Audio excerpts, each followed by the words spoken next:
नमस्कार दोस्तों, मेरा नाम है सोनू सिंह और आप देख रहे हैं सोनू सिंह पीपीटी वाले। आज की इस वीडियो में हम डिस्कस करने वाले हैं सेल्स फोरकास्टिंग। सेल्स फोरकास्टिंग की सेकंड वीडियो है। अगर आपने पहले वाली वीडियो नहीं देखी है, आई थिंक आपने अब तक तो देख ही ली होगी। नहीं देखी है तो नीचे लिंक डिस्क्रिप्शन में होगा, आप जाके देख सकते हैं। उस वीडियो में हमने डिस्कस किया था क्या होता है कॉन्सेप्ट सेल्स फोरकास्टिंग का और क्या इसकी टेक्निक्स होते हैं। टेक्निक्स में हमने एक ही डिस्कस किया था, क्वालिटेटिव टेक्निक्स। तो इस पूरी वीडियो में हम दोबारा से कॉन्सेप्ट देखेंगे सेल्स फोरकास्टिंग का और कैसे सेल्स फोरकास्टिंग की जाती है, उसकी क्वांटिटेटिव टेक्निक्स मतलब कैलकुलेशन वाली टेक्निक देखने वाले हैं। ठीक है, तो लास्ट तक देखिएगा आप इस वीडियो को। अगर आपके सिलेबस में है ये टॉपिक तो भाई प्लीज मत छोड़ देना, और नहीं भी है मतलब आप जर्नली इस वीडियो पे आ गए हैं क्योंकि मैंने अपलोड किए हैं, तो भी आप इस वीडियो को लास्ट तक देख सकते हैं। ऐसी कोई बात नहीं है, कुछ इससे नॉलेज ही बढ़ेगी आपकी और फ्यूचर में ये यूज भी होता है काफी। तो स्टार्ट करते हैं सेल्स फोरकास्टिंग से। जैसे कि आपको नाम से ही पता चल रहा होगा सेल्स फोरकास्टिंग क्या होता है। सेल्स फोरकास्टिंग जैसे कोई कंपनी है, कोई प्रोडक्ट बनाती है, अपना सेल करना चाहती है वो, तो मार्केट में अगर वो प्रोडक्ट लेके आ रही है तो उसका कुछ फोरकास्ट करती है, वो प्रिडिक्ट करती है सेल को। कि जैसे मान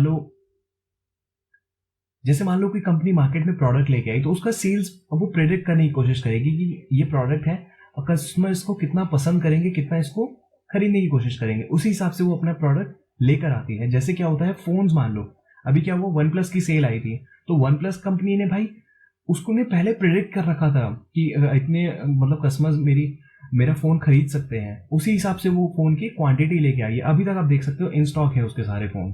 ठीक है, अनलेस अदर फोन्स की वो 2 मिनट में ही आउट ऑफ स्टॉक चले जाते हैं।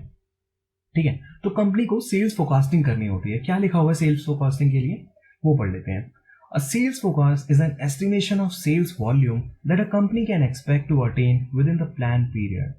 अभी सेल्स फोरकास्ट एक सेल्स वॉल्यूम का एस्टिमेशन हो गया कि हमारी इतनी सेल आने वाली है, उसको पहले से प्रेडिक्ट करके रखना किसी एक पर्टिकुलर पीरियड ऑफ टाइम के लिए कंपनी करती है। 1 साल मान लो, 2 साल मान लो, 1 महीना भी हो सकता है कि आने वाले महीने में हमारी कितनी सेल आएगी।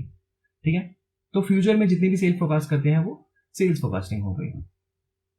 और क्या लिखा गया है, a sales forecast is not just a sales prediction, it is the act of matching opportunities with the marketing efforts. अब इसका मतलब ये नहीं है कि सेल्स प्रेडिक्शन करके ही बैठ गए आप, कि आपको पता चल गया नेक्स्ट ईयर भाई दुगनी सेल आने वाली है, बस बैठ गए अभी सोच सोच के खुश हो रहे हो। ऐसा बिल्कुल नहीं होता है। उसके लिए आपको क्या आपके मार्केटिंग एफर्ट्स हैं वो कितना आप लगा रहे हो, क्योंकि वो आपके लिए अपॉर्चुनिटी होने वाली है कि अगर दुगनी सेल आएगी तो उसके लिए आप अपने मार्केटिंग एफर्ट्स को कितना लगा रहे हो, कितने आप प्रिपेयर्ड हो उस सेल के लिए। तो यहाँ पे 2 तरीके के मेथड्स होते हैं सेल्स फोरकास्टिंग करने के लिए, क्वालिटेटिव मेथड और क्वांटिटेटिव मेथड। इस वीडियो में हम क्वांटिटेटिव मेथड पे ज्यादा जोर देंगे। जोर क्या देंगे मतलब इसमें क्वांटिटेटिव मेथड ही समझेंगे। क्वालिटेटिव के लिए पहली वीडियो आ चुकी है जो कि डिस्क्रिप्शन में होगी। क्वालिटेटिव में क्या पढ़ा था हमने, क्वालिटेटिव में हमने पढ़े थे 7 techniques: expert opinion, Delphi method, sales force composite method, survey of buyer expectation, historical analogy method, jury of executive opinions, leading indicator method. ठीक है, तो इसको मैं डिस्कस नहीं करूंगा, आप उस वीडियो पे जाके वो देख सकते हैं अगर आप क्वालिटेटिव जानना चाहते हैं तो। इस वीडियो में हम डिस्कस करेंगे क्या होते हैं क्वांटिटेटिव मेथड। क्वांटिटेटिव मेथड 6 तरीके के हो सकते हैं, मतलब 6 में से कोई एक चूज कर सकती है कंपनी, 2 चूज कर सकती है। कंपनी के ऊपर है वो कैसे अपना सेल्स को फोकस करना चाहती है। सेल्स फोरकास्टिंग को हम डिमांड फोरकास्टिंग भी कहते हैं, तो डिमांड फोरकास्टिंग के भी थोड़े थोड़े सेम ही मेथड्स होते हैं। तो क्या ये 6 मेथड्स होते हैं? Test marketing, time series analysis, moving average method, exponential smoothing method, regression analysis and econometric models. तो स्टार्ट करते हैं टेस्ट मार्केटिंग के साथ। इसका नाम से ही आपको पता चल गया होगा कि क्या है, कि मार्केट को टेस्ट करना चाह रही है कंपनी कैसे न कैसे करके। तो इसको पढ़ लेते हैं क्या लिखा है इसके बारे में। Test marketing is one of the popular methods of measuring consumer acceptance of new product। तो टेस्ट मार्केटिंग को एक पॉपुलर मेथड माना जाता है कि ज्यादातर कंपनीज यही मेथड यूज करती हैं कि अगर कोई न्यू प्रोडक्ट लेके आ रही है मार्केट में तो company select a limited number of cities with population which are representative of the target consumers या customers in terms of demographic factors that are age, income, lifestyle, shopping behaviour. तो company क्या करती है, एक city को select कर लेती है या लिमिटेड नंबर ऑफ सिटीज को सेलेक्ट कर लेती है जिसमें टारगेट पॉपुलेशन होती है। पॉपुलेशन वो कैसे सेलेक्ट करती है, ऐसे नहीं कर लेती हाँ भाई आप अच्छे लग रहे हो आप आ जाओ, ऐसा नहीं होता है। वो डेमोग्राफिक फैक्टर्स के बेसिस पे उस पॉपुलेशन को सेलेक्ट करती है अपने प्रोडक्ट को टेस्ट करने के लिए या करवाने के लिए टेस्ट। तो क्या करती है भाई, कुछ पर्टिकुलर एज ग्रुप के बंदे ले लिए, कुछ पर्टिकुलर इनकम के बंदे ले लिए, शॉपिंग बिहेवियर किनका कैसा है, मतलब स्पेंडिंग पैटर्न कैसा है, इन सबको ध्यान में रखते हुए कुछ बंदे उठा लिए मार्केट में या मार्केट से ठीक है, और उनको क्या किया, प्रोडक्ट यूज करने के लिए दे दिया, हाँ भाई ये प्रोडक्ट यूज करो और हमें बताओ कि कैसा है। A product is made available at the retail outlets and the features are highlighted either through in-store promotion or through a small advertising campaign. अब इसका मतलब क्या है कि कुछ भाई सिटीज सेलेक्ट कर ली मान लो किसी कंपनी ने, अब उस सिटीज के जितने भी स्टोर्स होंगे उस पर अपने प्रोडक्ट को लेके जाएगी कंपनी, हाँ भाई हमारे प्रोडक्ट को बेचो, मतलब जो कस्टमर्स आएंगे उनको बताना कि ये मार्केट में नया आया है कुछ, मतलब अब ये तो है नहीं कि रिटेल स्टोर सब कुछ बताने लग जाएंगे, कस्टमर्स पूछेंगे तभी तो बताएंगे। तो उसके लिए क्या करती है कि इन स्टोर कुछ प्रमोशन करने की कोशिश करती है, कुछ बैनर वगैरह लगे होंगे, आप स्टोर में जाते हो ना तो कुछ नया प्रोडक्ट आया रहता है, तो उसके लिए कुछ नया चीज करने की कोशिश करती है कंपनी, कुछ नया बैनर लगाती है, कुछ एडवर्टाइजिंग करने के लिए कुछ ऑफर निकाल देती है, तो ये एक तरह से टेस्ट करती है वो मार्केट को कंपनी ऐसा करके। Then the performance of the product is tracked through consumer research and modifications if any are made before taking it for a national launch. तो अब यहाँ पे परफॉर्मेंस चेक की जाती है प्रोडक्ट की कि कितना बिक रहा है या कंज्यूमर्स का क्या उसके प्रति बिहेवियर है, और उसके ही हिसाब से मॉडिफिकेशंस की जाती है, क्योंकि अभी छोटे लेवल पे लॉन्च किया है कंपनी ने, अभी नेशनल लेवल पे लॉन्च करना होगा तो उसके लिए भाई परफेक्ट होना चाहिए प्रोडक्ट, तो उसके लिए कंपनी क्या करती है, कुछ मॉडिफिकेशंस करती है प्रोडक्ट में as per the consumers response. The sales responses are used to extrapolate the data to find out the national level of sales and forecasting is done to augment the national launch. तो अभी जो sales responses आए हैं ना उसको एक data में convert करेंगे ताकि नेशनल लेवल सेल के लिए हम रेडी रहें, ठीक है। तो जो भी डेटा आया होगा उसके हिसाब से हम देखेंगे कि हाँ भाई इस मार्केट में हमारी इतनी डिमांड आई है, तो नेशनल लेवल पे अगर लॉन्च करेंगे तो हमारी कितनी डिमांड आएगी। Companies often change the product features and promotional themes as a result of data obtain in test market situation. तो क्या होता है, टेस्ट मार्केट से जो भी डेटा आता है ना तो वो कहीं ना कहीं मतलब इतना वैसा नहीं होता जैसा कंपनी ने सोचा होता है, ठीक है, डिस्करेजिंग हो सकता है वो, जैसे आगे लिखा हुआ है, this is because the test marketing statistic many times are found to be discouraging. जो कंपनी सोचती है वैसा रिस्पॉन्स नहीं होता है कस्टमर्स का, कस्टमर कुछ ना कुछ गलतियां निकाल ही देते हैं या कस्टमर बोल देते हैं कि ये ऐसा होना चाहिए, तो कस्टमर के फीडबैक पे वर्क करते हुए जो कंपनी होती है वो मॉडिफिकेशन करती है अपने प्रोडक्ट में या एडवर्टाइजिंग करने के तरीके में। सेकंड आ जाता है टाइम सीरीज एनालिसिस। अभी हमने टेस्ट मार्केटिंग से देख लिया कैसे सेल्स फोरकास्ट होती है, अब टाइम सीरीज एनालिसिस क्या है इसको पढ़ लेते हैं। In sales forecasting by statistical analysis method the various techniques are employed such as time series analysis. तो इससे तो हमें ये क्लियर हो गया इस लाइन से कि जो टाइम सीरीज एनालिसिस है वो स्टैटिस्टिकल एनालिसिस मेथड का एक पार्ट है। In this method past historical data is analysed and arranged in systematic time series. अब इस मेथड के अनुसार जो पास डेटा है ना कंपनी का, कंपनी अगर कोई प्रोडक्ट मतलब का सेल फोरकास्ट करना चाहती है तो उसका जो पास डेटा है, पास सेल है उसके बेसिस पे या उसको एक सिस्टमैटिक टाइम सीरीज में उसको कन्वर्ट करके उसके बेसिस पे उसकी जो डिमांड है वो फोरकास्ट करेगी। The following 4 types of sales variations are separately analysed. अब यहाँ पे 4 तरीके के सेल्स वेरिएशन हो सकते हैं। बिजनेस साइक्लिकल मूवमेंट, अब इसका मतलब क्या है कि जैसे बिजनेस में कभी कभी रिसेशन आता है, रिसेशन बोल दो या बूम या डिप्रेशन बोल दो कि ये सारे फेजेस आ सकते हैं। तो बूम में कैसी हमारी सेल रही है पास्ट में, डिप्रेशन में कैसी सेल रही है, वो सारा डेटा कलेक्ट करना। उसके बाद सीजनल वेरिएशन कि विद इन 12 मंथ्स क्या क्या हमारे त्योहार आ रहे हैं, क्या क्या सीजन्स आ रहे हैं, ठीक है, जैसे गर्मियों में कैसी सेल रह रही है, सर्दियों में कैसी सेल रह रही है, समर में मतलब समर तो वही गर्मी हो गई, ठीक है, रेनी सीजन में किस चीज की सेल ज्यादा रह रही है, या दिवाली आने वाली है, होली आने वाली है, उसमें क्या क्या सेल रह रही है हमारे प्रोडक्ट की, तो वो चीज सारा सीजनल वेरिएशन में आ जाता है। फिर आ जाता है इररेगुलर या कैजुअल फ्लक्चुएशन कि इररेगुलर हमें पता ही नहीं है, कभी भी हो सकता है, जैसे फ्लड आ गया, अर्थक्वेक आ गया, तो उसमें भी तो हमारे हम सेल पे इफेक्ट पड़ेगा कहीं ना कहीं।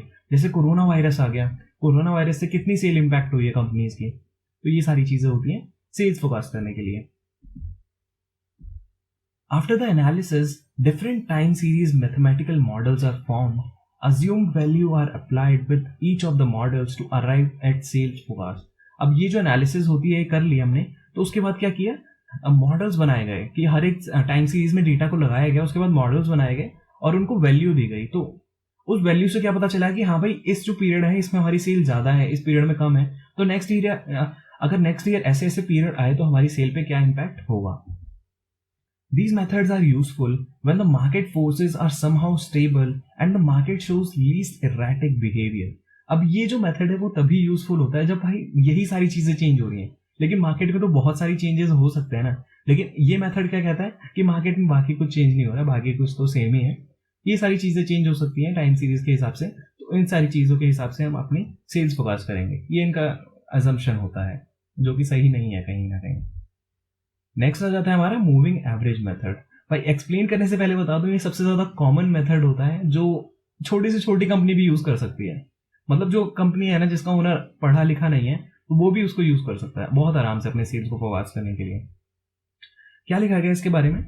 The method suggest drawing an average of the sales of a number of year to predict the sale of coming period. अब इसका मतलब है कि जो हमारे सेल आई है ना अभी तक, उसका एवरेज निकाल के हम अपने आने वाली सेल को प्रिडिक्ट करने वाले हैं। The objective is to smooth out the fluctuations and provide a close estimate of forecasted sale. ठीक है, तो जैसे मान लो मैंने 3 साल सेल की, 2001, 2002, 2003, 2003 अभी चल रहा है मान लो, ठीक है।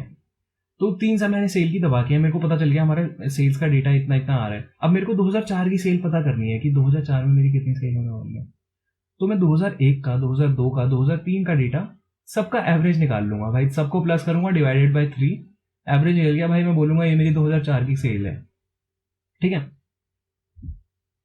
जैसे कि यहाँ पे एग्जांपल दिया गया है, ठीक है, पीरियड 1 2 3 मान लो, 2001, 2002, 2003 सेल मान लो कुछ वैल्यू दी गई है। अब मेरे को 2004 के देखना है कि सेल पीरियड 4 में क्या होगा हमारी सेल। तो S4 अगर निकालना है ना मेरे को, तो सारे S को प्लस कर दूंगा जितने भी हैं, डिवाइड बाई जितने वो हैं उनसे डिवाइड, जैसे 3 S है तो 3 से डिवाइड कर दूंगा, उनका एवरेज आ जाएगा। तो ये हमारी 4th ईयर की सेल निकल के आ जाएगी। ये कब यूजफुल होता है ये लिखा होगा आगे। This is a very simple method and the calculation for this is easy too. When the market is stable for a considerable period of time, it gives an accurate estimate of sales. समझ रहे हो कि ये सबसे ज्यादा simple method होता है, मैंने स्टार्टिंग में बता दिया था। लेकिन ये कब यूज होता है? जब मार्केट स्टेबल होती है। दैट मीन्स कि हमारे आने वाले मतलब जो पहले के 3 साल है ना हमारे, उसमें मार्केट एकदम स्टेबल थी, और आने वाले जो 4था साल है उसमें भी मार्केट स्टेबल रहेगी। तो जो 3 साल में स्टेबल मार्केट है उसका सेल अगर निकालेंगे ना, तो नेक्स्ट ईयर की सेल वो कहीं ना कहीं एक्यूरेट देगी ही देगी, क्योंकि उतना फर्क नहीं पड़ा है 3 साल की सेल में। नेक्स्ट आ जाता है हमारा एक्सपोनेंशियल स्मूथिंग मेथड। ये भी थोड़ा थोड़ा मूविंग एवरेज की तरह ही होता है, लेकिन क्या ट्विस्ट है इसमें वो पढ़ते हैं। It is similar to the moving average method. In moving average the sales of previous year are given equal importance, but in exponential smoothing the recent past sale are given more weight than earlier past. समझ रहे हो कि moving average में तो हमने भाई last के 5 साल की सेल का एवरेज निकाल दिया, भाई निकल गया हमारी नेक्स्ट ईयर की सेल। लेकिन एक्सपोनेंशियल स्मूथिंग में ऐसा नहीं होता है। एक्सपोनेंशियल स्मूथिंग में पास्ट डेटा यूज तो कर रहे हो, लेकिन बहुत ज्यादा पास्ट में नहीं जा रहे हो, रिसेंट पास्ट में जा रहे हो। जैसे हमें 2004 की सेल निकालनी है तो 2003 का डेटा यूज करोगे केवल, ओके, उससे हम अपने नेक्स्ट ईयर की सेल प्रेडिक्ट करने की कोशिश करेंगे। The objective is to smooth out fluctuations in the time series for accurate estimation of sales forecast। बिल्कुल सही बात है कि लास्ट के 3-4 साल में हमें क्या पता क्या टाइम चेंज हुआ हो, क्या कुछ हुआ हो। तो हमने लास्ट ईयर की सेल ली है कि ज्यादा टाइम चेंज नहीं हुआ, तो टाइम फ्लक्चुएशन को कहीं ना कहीं कंट्रोल करता है। तो यहाँ पे एक फॉर्मूला दिया गया है, घबराने की बात नहीं है, ठीक है। इस फॉर्मूले को पढ़ के, ये बस लिखने के लिए है, इसके ऊपर न्यूमेरिकल क्वेश्चंस ना के बराबर ही आते हैं, तो इसको मतलब रट्टे लगा लेना है। मैं थोड़ा सा समझा तो दूंगा ही, लेकिन आंसर शीट में लिखोगे ना थोड़ा सा अच्छा लगेगा। तो क्या लिखा गया है इसमें, अगर हमें नेक्स्ट ईयर की सेल फोरकास्ट करनी है तो next year sale equals to, alpha का साइन है ये alpha, this year sale plus 1 minus alpha into this year forecast. इसका मतलब क्या है, अल्फा एक वेट मान लो, XYZ वैल्यू मान लो कोई भी अल्फा की, वो बाद में हम डिस्कस करते हैं। यहाँ पे क्या है, इस साल की हमारी कितनी सेल थी, मतलब एक्चुअल में हम अभी 2003 में हैं, हमें 2004 की सेल फोकस कर रहे हैं, ठीक है। 2003 की हमारी कितनी सेल आई है, मान लो 50,000 रुपए सेल आई है, और 1 माइनस अल्फा करने के बाद उसमें इंटू करना है दिस ईयर का फोकस। हमने इस ईयर फोकस कितनी करी थी, मान लो 55,000 फोकस करी थी, लेकिन 50,000 ही आई है। तो ऐसे ये कैलकुलेट करके हमें अगले साल की सेल मिल जाएगी। और यहाँ पे अल्फा की वैल्यू क्या होती है, अल्फा की वैल्यू 0 से 1 के बीच में हो सकती है, इसको स्मूथिंग कांस्टेंट बोलते हैं, या इसको एक तरह से वेट बोल लो। आपके ऊपर रहता है कि आपको अगले साल की सेल कितनी मतलब एक्यूरेट दिखानी है, ठीक है, on the basis of previous year cell. Okay, तो 0 से 1 के बीच में इसकी वैल्यू रह सकती है। 0 से 1 के बीच में नहीं लेते हैं प्रैक्टिकली, 0.1 से लेकर 0.4 के बीच में लेते हैं, इससे ऊपर नहीं जाते हैं बेसिकली, ठीक है, ताकि हमें मतलब सटीक रिजल्ट्स मिल सके। इससे ऊपर जाएंगे तो मतलब ये एक तरह से हो गया कि हम अपनी आने वाली सेल को अच्छा दिखाने की कोशिश कर रहे हैं। ओके, तो ये हो गया एक्सपोनेंशियल स्मूथिंग मेथड। इसका भी एक एग्जांपल देख लो, जैसे कि 2000 में कितनी सेल आई है, ईयर है 2000, ठीक है, 2000 ऐसे बोलिए, ईयर 2000 में कितनी सेल आई है 50 लाख, लेकिन फोकास कितनी करी थी 45। अब 2001 की सेल कितनी होने वाली है भाई, हमें क्या पता कितनी होने वाली है। तो मैंने कितना बताया था, 0.1 से लेकर 0.4 के बीच में अल्फा की वैल्यू ले लो। फिर इस साल कितनी सेल आई है एक्चुअल में, प्लस 1 माइनस अल्फा इनटू जो हमारी फोकास्टेड सेल थी इस साल की, वो कर देंगे तो हमारी 47 लाख कितने किसकी सेल है, 2001 की सेल 47 लाख होने वाली है।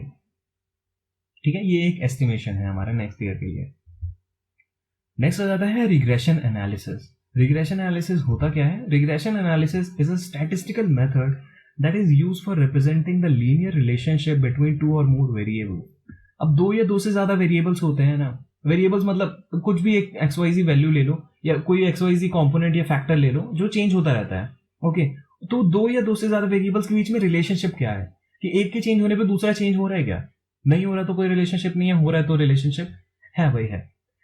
If a relationship between two variables exists, then the value of one variable can predict given the information on the value of other variable। बिल्कुल सही बात है।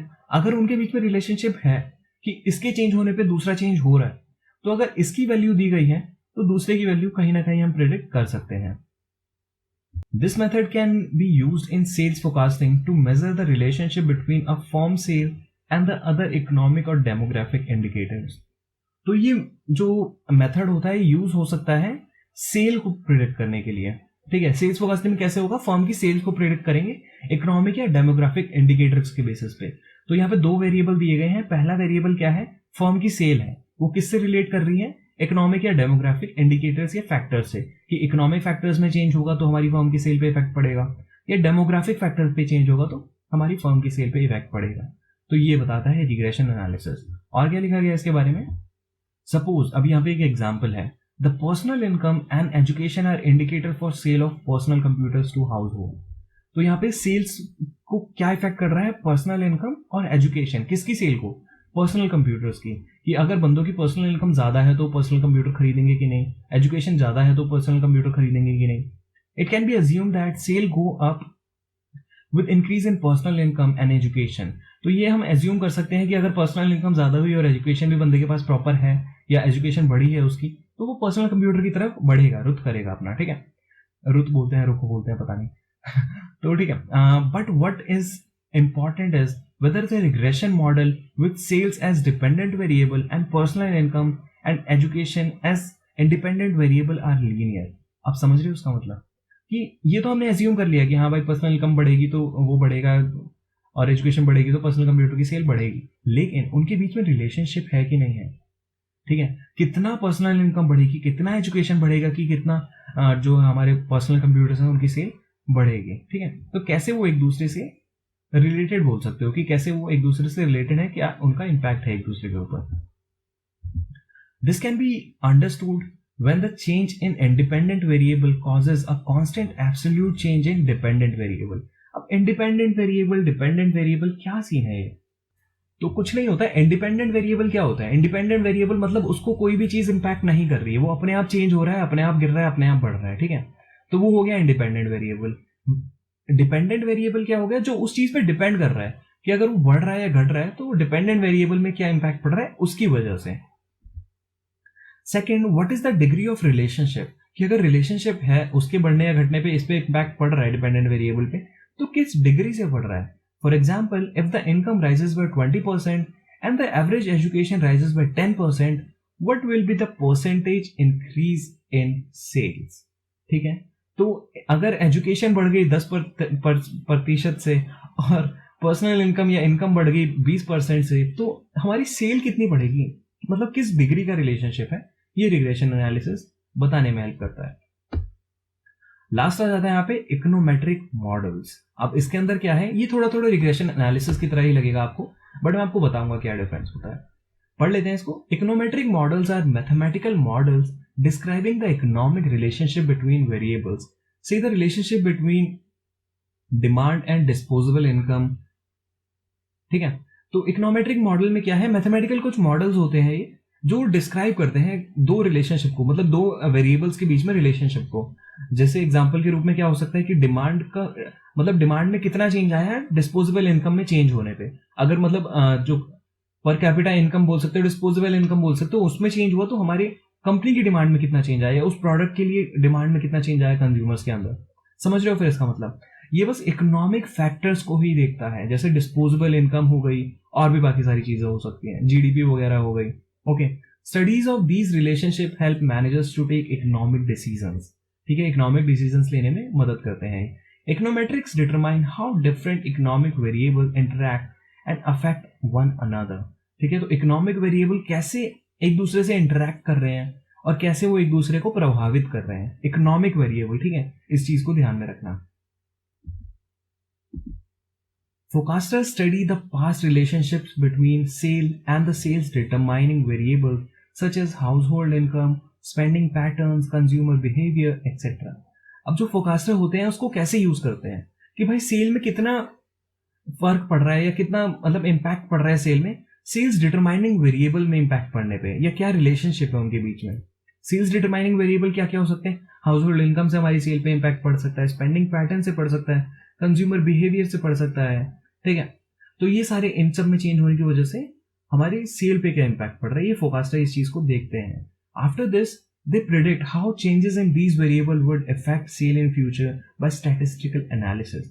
तो अभी उनको पता चल गया, उनके पास ये मैथमेटिकल डेटा था या मॉडल था, उनसे उन्होंने देख लिया कि हाँ भाई अभी तक इतना फर्क पड़ रहा था, तो फ्यूचर में हमारी क्या फर्क पड़ेगा। अगर फ्यूचर में हमारी जो है इनकम या हाउस होल्ड इनकम कम होती है, स्पेंडिंग पैटर्न कम होते हैं, कंज्यूमर बिहेवियर में कुछ या कंजम्पशन बिहेवियर में कुछ चेंजेस आते हैं, तो क्या सीन होता है। ठीक है, ये चीज फ्यूचर के लिए देख रहे हैं आप फोकास्टर्स। ओके, तो ताकि वो फ्यूचर की सेल को फोकास्ट कर पाए। ऑलराइट, तो यही था इस वीडियो में। आई होप आपको वीडियो पसंद आई होगी और आपको ये मॉडल समझ में आ गए होंगे, या टेक्निक बोल सकते हैं, 6 की 6 टेक्निक्स आपको समझ में आ गई होंगी सेल्स फोकास्टिंग की। और अगर कोई भी अभी भी डाउट है ना, कोई भी दिक्कत है, कोई भी क्वेश्चन है, तो आप नीचे कमेंट सेक्शन में लिख सकते हैं, या आपका कोई भी फीडबैक है। ठीक है, फीडबैक का मतलब क्या हो सकता है कि आपको इस तरीके की वीडियो बनानी चाहिए, या आपने वीडियो में ये मिस कर दिया, आप इस तरीके से एक्सप्लेन करते तो ज़्यादा अच्छी लगती, तो वो सब भी आप कमेंट सेक्शन में लिख सकते हैं, और वो मेरे लिए ही हेल्पफुल होगी और आप लोगों के लिए भी होगी इन फ्यूचर। ठीक है, तो लाइक कर देना, इस वीडियो को पसंद तो आई गई होगी, और नहीं पसंद आई तो फिर भी आप डिसलाइक मत करना है, डिसलाइक से थोड़ा सा डीमोटिवेशन होता है और आगे की वीडियोस के लिए आना थोड़ा सा, समझ गए। तो डिसलाइक मत करना, कमेंट में लिख देना कि हाँ यार हमने डिसलाइक नहीं किया लेकिन आपकी वीडियो में ये कमी थी। ठीक है, ताकि मैं उस पर काम कर पाऊँ आगे। और अगर चैनल पे नया आए हो तो प्लीज़ यार सब्सक्राइब किए बिना मत जाना, और अगर पहले से सब्सक्राइब किया हुआ है तो thank you so much subscriber बनने के लिए। और यार नहीं किया सब्सक्राइब तो एक सब्सक्राइब बटन ही तो दबाना है, क्या हुआ, दबा दो बटन, और क्या। तो मिलता है आपसे नेक्स्ट वीडियो में, तब तक के लिए goodbye, take care, have a nice day.